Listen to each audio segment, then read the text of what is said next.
Welcome to grey matter enhancer. আজকে মহাশ্বেতা দেবীর অনুবাদিত ভারতের লোককথা বই থেকে যে গল্পটি পড়ব সেটি হলো একটি তামিল লোককথা। গল্পের নাম ভাগ্যের ওপর টেক্কা। শুরু করছি। এক ব্রাহ্মণ তরুণ ছিল জ্ঞান পিপাসু। সে জানতে পারল যে এক মহাজ্ঞানী মুনি থাকেন জঙ্গলের গহীনে, শহর থেকে অনেক দূরে। তাই জঙ্গলের কাঁটা, ঝোপ, জীবজন্তুর ভয় সব কিছুর মধ্য দিয়ে সে অনেক দিন ধরে অনেক পথ হাঁটলো। তারপর পৌঁছলো নদী তীরে এক একলা কুটিরে। মুনি সেখানেই থাকতেন। বৃদ্ধ মুনি সেই তরুণকে স্বাগত জানালেন, তাকে নিজের শিষ্য করে নিলেন, নিজ কুটিরে তাকে থাকতেও দিলেন। তরুণটি মুনি ও মুনিপত্নীকে নানা সেবা করে, বাড়ির কাজও করে দেয় আর গুরুর কাছে যথাসম্ভব শেখে। বৃদ্ধ মুনি তখন বেশ বলিষ্ঠ। এই বুড়ো বয়সে তার স্ত্রীর প্রথম সন্তান সম্ভাবনা হলো। তার পেটে 8 মাসের গর্ভ।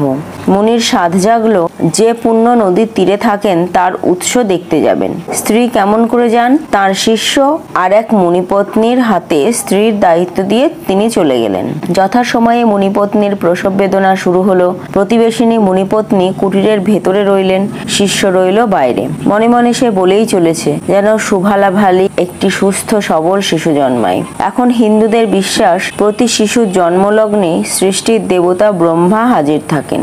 শিশুর কপালে লিখে দেন ভাগ্যলিপি। মায়ের পেট থেকে সন্তান বেরিয়ে আসে যখন, সেই মুহূর্তে তার থাকার কথা। মানুষ তাকে দেখতে পায় না, তবে শিষ্যের চোখ তো সাধারণ চোখ নয়। গুরু তাকে অনেক বিদ্যা, অনেক ক্ষমতা দিয়েছেন। যে ঘরে সন্তান জন্মেছে সে ঘরে একটা লোককে ঢুকতে দেখে সে ঘাবড়ে গেল।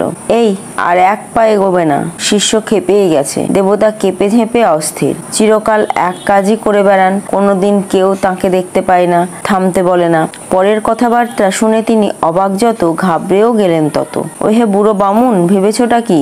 আমার গুরুদেবের কুটিরে ঢুকছো কোনো অনুমতি না নিয়ে, তাও আবার আমার চোখের সামনে। গুরুপত্নী প্রসব করছেন, ওখানে ঢুকতে পাবে না। ব্রহ্মা তড়িঘড়ি বোঝাচ্ছেন তিনি কে, কি কাজে যাচ্ছেন।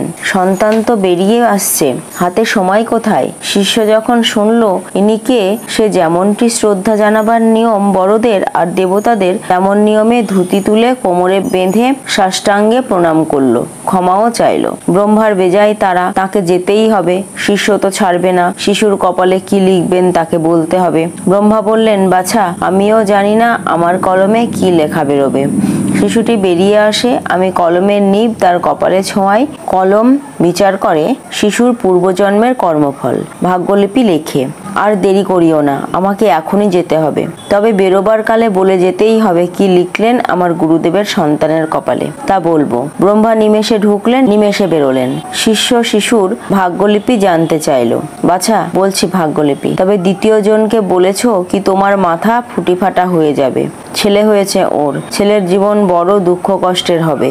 একটি মোষ আর 1 বস্তা চাল ও সর্বসাকুল্যে পাবে, তাই নিয়েই বাঁচতে হবে। কি করা যাবে বলো? কি হে পিতামহ ব্রহ্মা, এ যে এক মহান মুনির ছেলে, তার কপালে এই? আমার কি করার আছে বাপু? পূর্বজন্মের কর্মফল এমনই। কত জন্মে যেমনটি ফসল বুনেছো, এ জন্মে তাই কাটতে হবে। তবে মনে রেখো, একথা ফাঁস করলেই তোমার মাথা ফুটিফাটা হবে। বলেই ব্রহ্মা অদৃশ্য হলেন। গুরুর ছেলের কপালে কি আছে তা ভেবে শিষ্য অস্থির। একথা বলাও যাবে না কাউকে। গুরুর তীর্থ শেষে ফিরলেন। বউ ও ছেলেকে ভালো দেখে খুবই খুশি। বৃদ্ধ মুনির সান্নিধ্যে থেকে শিষ্যটিও তার দুঃখ ভুলে গেল। 3 বছর চলল গভীর জ্ঞান চর্চা। আবার বৃদ্ধ মুনি ঠিক করলেন এবার তিনি তুঙ্গভদ্রা নদীর পুণ্য উৎসে যাবেন। আবারও তার পত্নী গর্ভবতী। শিষ্য ও আরেক মুনিপত্নী রইলেন দায়িত্বে। প্রসব মুহূর্তে ব্রহ্মা আবার হাজির। শিষ্যও তাকে চেপে ধরলেন। আবারও ব্রহ্মা কথা দিলেন দ্বিতীয় সন্তানের ভাগ্যলিপি জানিয়ে যাবেন। বেরোবার সময়ে ব্রহ্মা শিষ্যকে বললেন, মেয়ে হয়েছে। আমার লেখনী লিখেছে একে বেশ্যাবৃত্তি করে রোজগার করতে হবে প্রতি রাতে। গতবার যা বলেছি মনে রেখো। দ্বিতীয় জনকে বলেছো তো মাথা ফুটিফাটা হবে, ভুলে যেও না। ব্রহ্মা গেলেন। শিষ্য আঘাতে বিবশ। এক পবিত্রতম মানুষের মেয়ে বেশ্যা হয়ে জীবন কাটাবে, এমন ঘা খেলো ও মুখে আর কথা সরে না। অনেক দিন ধরে এ নিয়ে ভাবলো। শেষে ভাবলো ভাগ্যই মানব জীবনে সবকিছু। বৃদ্ধ মুনি তীর্থ সেরে ফিরলেন। শিষ্য আরো 2 বছর কাটালো। ছেলের বয়স 5, মেয়ের মেয়ের বয়স 2। শিষ্য ঠিক করলো সে হিমালয়ে যাবে তীর্থে তীর্থে। এই ছেলে মেয়েরাও বড় হবে, ভয়ঙ্কর দুর্গতিতে পড়বে। এ চিন্তাতে বেদনা যত, ক্রোধ তত। মনকে বোঝালো ভাগ্যকে লঙ্ঘন করবে কে। গুরুর অনুমতি নিয়ে শিষ্য সে কুটির, গুরুর পরিবার সব ছেড়ে চলে গেল হিমালয়ে। অনেক নগরী ঘুরলো, বহু বিদ্বান মানুষকে জানলো, অনেক মুনির কাছে জ্ঞান লাভ করলো। 20 বছর ধরে ঘুরলো ও। দেখলো দুনিয়া, মানুষকে জানতে শিখলো, ঈশ্বরের অভিপ্রায় বুঝতে চেষ্টা করলো। নদী তীরে যে কুটিরে সে অধ্যয়ন শুরু করেছিল, গুরুর সেই আবাসে ফেরার মন হলো তার। ফিরে দেখে মুনি নেই, মুনিপত্নী নেই। এ সংবাদে বুকটা বেদনায় ভার। সে গুরুর ছেলে মেয়ের খোঁজে গেল কাছের শহরে। চলছে চলছে, দেখে এক কুলি একটা মোষ নিয়ে চলছে। সে তো চিনেছে, এই গরিব লোকটাই গুরুর ছেলে। ব্রহ্মার লোহার লেখনী ওর কপালে যা লিখেছিল তাই ঘটেছে। শিষ্যের বুক আরোই গুরুভার বেদনায়। তার মহান গুরুর ছেলে আজ এক গরিব হতভাগ্য, একটা মোষ তার সম্বল। লোকটির পিছন পিছনও গুরুপুত্রের কুটিরে গেল। সেখানে আছে তার বউ, দুটো অনাহার শীর্ণ ছেলে মেয়ে। ঘরে আছে শুধু 1 বস্তা চাল। রোজ গভীর বিপন্নতায় ওরা 4টি চাল বের করে, তুষ উড়িয়ে সে চাল রাঁধে আর খায়। বস্তা খালি হয়ে যায়। কুলিগিরির রোজগারে গুরুপুত্র আরেক বস্তা চাল কেনে। ব্রহ্মা যা লিখেছেন তাই ঘটছে। শিষ্য গুরুপুত্রের নাম ধরে ডাকছে আর বলছে, আমাকে চিনতে পারো? একেবারে অচেনা লোক নাম ধরে ডাকে। গুরুপুত্র তো অবাক। শিষ্য নিজের পরিচয় দিল, অনুনয় করে বলল, আমার কথা মতো কাজ করো। শিষ্য এখন প্রৌঢ়, চেহারাও সাধু সন্ন্যাসীর মতো। গুরুপুত্রের সম্ভ্রম হলো। শিষ্য বলল, বাছা, যেমনটি বলি তেমনটি করো। ভোরে উঠে বাজারে যাও, মোষটা আর চালের বস্তা বেচে দাও। যা পাও তাতেই হবে। একবারও দোনামোনা করো না। তোমাদের 4 জনের মতো এক ভোজের ব্যবস্থা করো। সব খেয়ে ফেলো সন্ধ্যের মধ্যে। আগামীকালের জন্য 1 কণাও রেখো না। বাকি টাকায় কাঙালি ভোজন করাও। শহরের সেরা সেরা বামুনদের পেন্নামি দাও। দেখবে আখেরে লাভ হবে। আমি তোমার বাবার শিষ্য, তোমার ভালোর জন্য বলছি, বিশ্বাস করো। গুরুপুত্র বিশ্বাস করে কোন ভরসায়? সব চাল বেচে দিলে 4টে প্রাণী খাবে কি? তোমরা বামুনরা সর্বদা গরিবদের বলো, সব দাও বামুনদের। তুমি তো বলবেই, তুমিও যে পাবে। কথাবার্তা ওর বউও শুনেছে। সে বলছে, একে দেখেই মনে হয় জ্ঞানী। ওর যিনি গুরু তোমার সেই বাবারই মতো। উনি হয়তো কিছু জানেন যা আমরা জানি না। একদিন ওর কথা শোনোই না, দেখা যাক কি হয়। বউয়ের কথা শুনে গুরুপুত্রের মন থেকে সংশয় চলে গেল। পরদিন ও চালের বস্তা আর মোষ বেচে এলো। যে টাকা পেল তাতে নিজেরা আর 50 বামুন এবেলা ওবেলা ভোজ খেলো। জীবনে প্রথম ও কোনো বাইরের মানুষকে খাওয়াচ্ছে। এই অসম্ভব স্বপ্নের মতো দিনের শেষে ঘুমোতে গিয়ে ঘুম তো হয় না। মাঝরাতে উঠে দেখে ওর ঘরের সামনে মাটিতে শুয়ে আছেন শিষ্যমশাই। ও বলছে, মশাই, যা বললেন সে তো করলাম, শীঘ্রই ভোর হবে। বউ ছেলে মেয়ে উঠলে বলবো কি খেতে দেব? কিছু নেই ঘরে, 1টা পয়সা, 1 মুঠো চাল, মোষও নেই যে দুধ দেবে। শিষ্য ওকে দেখালো একটি মোষ আর 1 বস্তা চাল কেনার পয়সা ওর আছে। বলল, গিয়ে শুতে, ভোর অবধি ঘুমোতে, দেখা যাবে তারপর। সারা রাত দুঃস্বপ্ন দেখলো লোকটা। ভোরবেলা উঠে পড়লো। কুয়োতে মুখ ধুতে গিয়ে ও বারবার ওর যেমন তেমন গোহালটি দেখছে।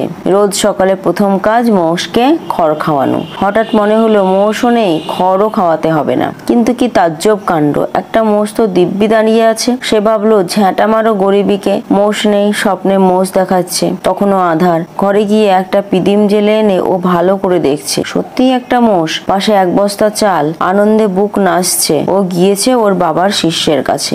খবর পেয়ে বিরক্ত হয়ে শিষ্য বলছে, বাছা, অত ভাবছো কেন? এত আনন্দের আছে কি? ঠিক কালকের মতো মোষ আর চাল বেচে এসো, পরিবারকে আর বামুনদের ফাটিয়ে খাওয়াও। গুরুপুত্রের মনে আর কিন্তু নেই। সে তখনই মোষ আর চাল বেচলো, ভোজের সামগ্রী আনলো, নিজেরা খেলো, বামুন ভোজন করালো, কিছু সঞ্চয় রাখলো না। এখন থেকে নিত্য সকালে গোহালে মোষ বাঁধা থাকে, পাশে চালের বস্তা। এভাবে 1 মাস গেল। শিষ্য বুঝলো সব। শিষ্য বুঝলো, যাক, গুরুপুত্রের জীবনে এখন সুসময় এসেছে, সুসময় থাকবেও। একদিন বলল, যখন জানলাম আমার মহান গুরুর ছেলে দুর্দশায় পড়ে আছে, বুঝলাম কিছু একটা করতে হয়। যা পারলাম করলাম। তুমি আরামেই আছো, থাকবেও। যা করছো তাই করো, এক কণাও বাঁচাতে যেও না। সে কাজ করলে সুখের দিন ফুরাবে।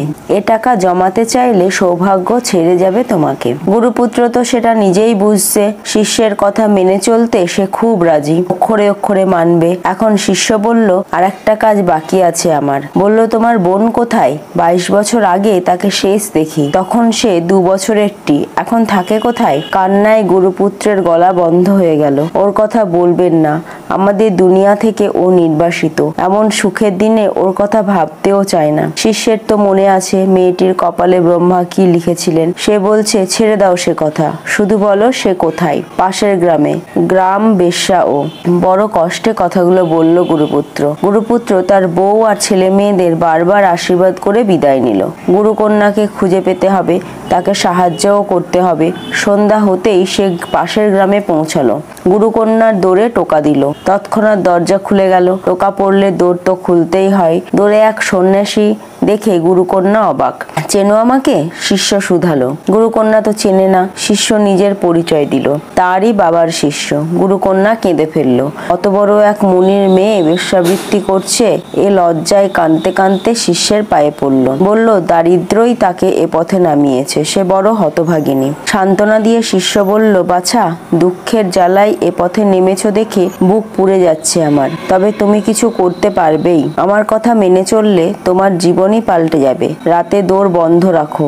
বলো, যে তোমাকে স্ফটিকহীন জলের মুক্ত এক ঝাঁপি দেবে, শুধু তাকেই দৌড় খুলে দেবে। আজ রাতে এই করো, সকালে কথা বলবো।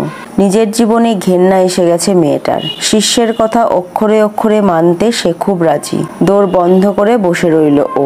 যেই টোকা মারে তাকেই বলে, দাম বেড়ে গেছে ওর।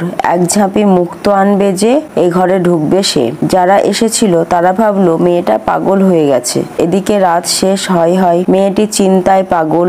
এই গ্রামে কার এমন ট্যাঁকের জোর আছে যে অত মুক্ত আনবে? কিন্তু ব্রহ্মাকে তার বিধিলিপির নির্দেশ পূর্ণ করতেই হবে। মর্তের মানুষ এলো না তো তিনি সাজলেন তরুণ। অনেক মুক্তও নিলেন সঙ্গে। মেয়েটির ঘরে থাকলেনও রাতে। এখন তার প্রণয়ী এক দেবতা। চলে গেলেন ভোরে। গুরুকন্যা শিষ্যকে বলছে, কাল রাতে এক অসামান্য পুরুষ এসেছিলেন মুক্ত নিয়ে। শিষ্য বুঝেছে তার কথায় কাজ হয়েছে। সে বলছে, আজ থেকে মেয়েদের মধ্যে তুমি পবিত্রতমা। দুনিয়াতে কম মানুষই এক ঝাঁপি মুক্ত নিয়ে আসতে পারে।